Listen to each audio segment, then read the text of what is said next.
Anda telah mengunduh podcast yang dipaparkan oleh Pendeta Dr. Erastus Sabdono ini dari truth.id/voice. Selamat mendengarkan podcast ini. Shalom.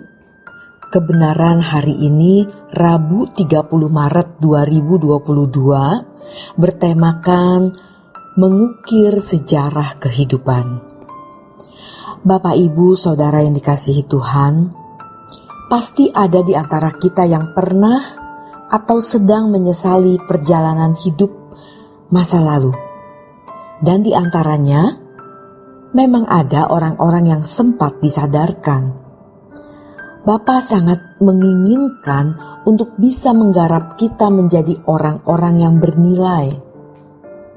Allah tidak menciptakan seseorang dengan segala keunikannya untuk menjadi orang yang tidak bernilai dan dibuang ke neraka.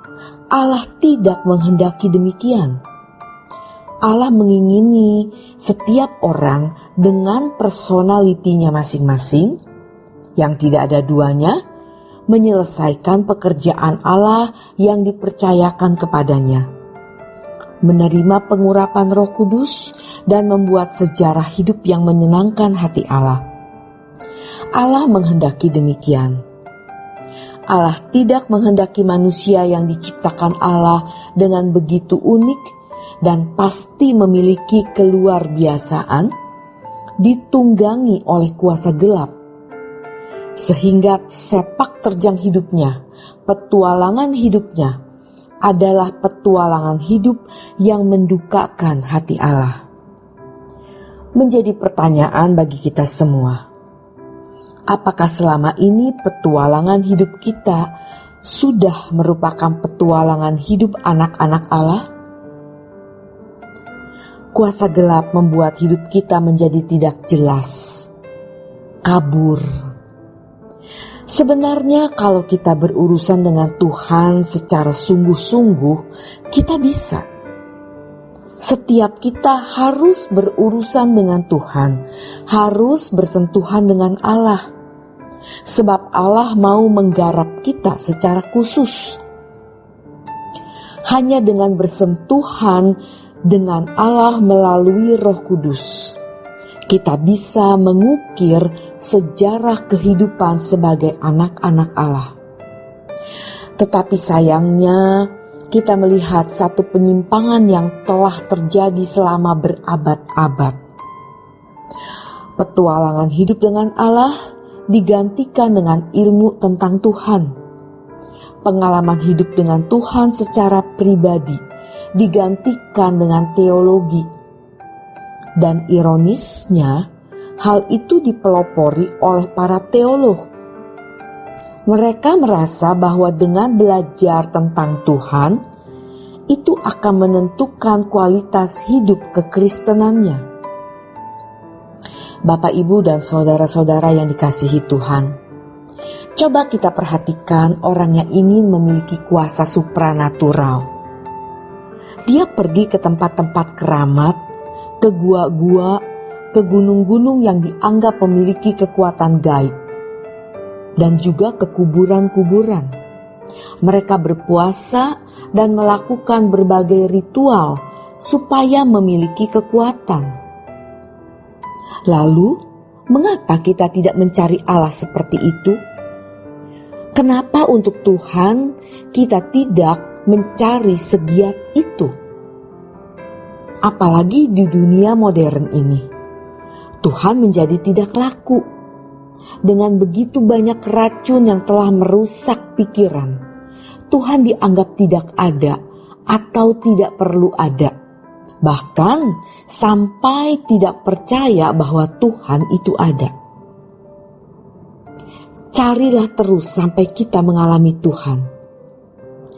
Tidak usah kita harus menyusun skripsi, tesis, jurnal ilmiah, atau buku, sebab kita bisa bertemu langsung dengan Tuhan.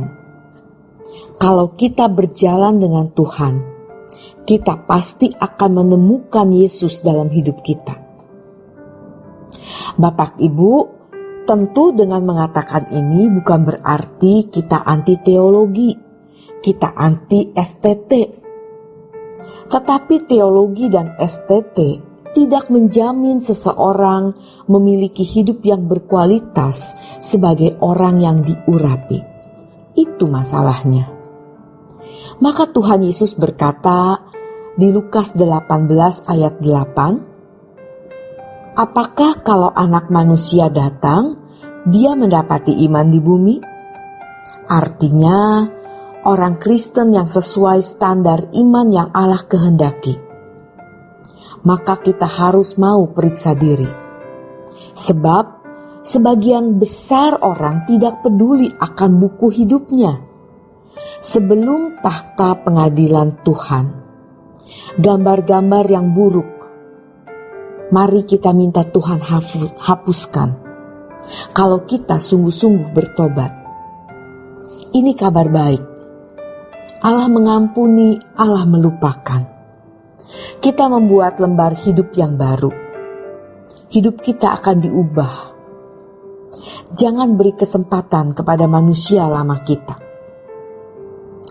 Firman Tuhan dalam Efesus 4 ayat 22-24 mengatakan, yaitu bahwa kamu, berhubung dengan kehidupan kamu yang dahulu, harus menanggalkan manusia lama yang menemui kebinasaannya oleh nafsunya yang menyesatkan, supaya kamu dibaharui di dalam roh dan pikiranmu. Siapa yang menanggalkan manusia lama? Kita sendiri. Itu harus dari kita, harus usaha kita. Kita harus menanggalkan manusia lama supaya kita dibaharui di dalam roh dan pikiran kita. Selanjutnya Efesus 4 ayat 24, dan mengenakan manusia baru yang telah diciptakan menurut kehendak Allah di dalam kebenaran dan kekudusan yang sesungguhnya. Iman dalam Anak Allah artinya penurutan seperti yang Yesus lakukan. Dia yang mengasihi aku dan menyerahkan dirinya untuk aku. Ini kalimat sebenarnya luar biasa kalau kita pahami. Maka sebagai satu balas jasa dan sikap yang seharusnya, kita membiarkan Spirit Kristus, gairahnya, gaya hidupnya, cara berpikirnya menguasai hidup kita. Sehingga kita bisa mengatakan, hidupku bukan aku lagi, tetapi Kristus yang hidup dalam aku. Karena Dia mengasihi aku, menyerahkan dirinya untuk aku, maka aku menghidupi hidupnya di dalam hidupku. Bapak Ibu, kalau kita bisa begini, petualangan hidup kita akan menjadi sangat luar biasa. Demikian kebenaran firman Tuhan untuk hari ini. Tuhan Yesus memberkati. Untuk berlangganan renungan harian dalam bentuk cetak, silakan hubungi Truth Literatur di nomor telepon 0878 7870 7000. Untuk mendapatkan CD khotbah, MP3 renungan Truth, dan CD album lagu produksi Sola Gracia, Anda dapat menghubungi di hari dan jam kerja di nomor telepon 021 638 60953. Tuhan Yesus memberkati. Sola Gracia.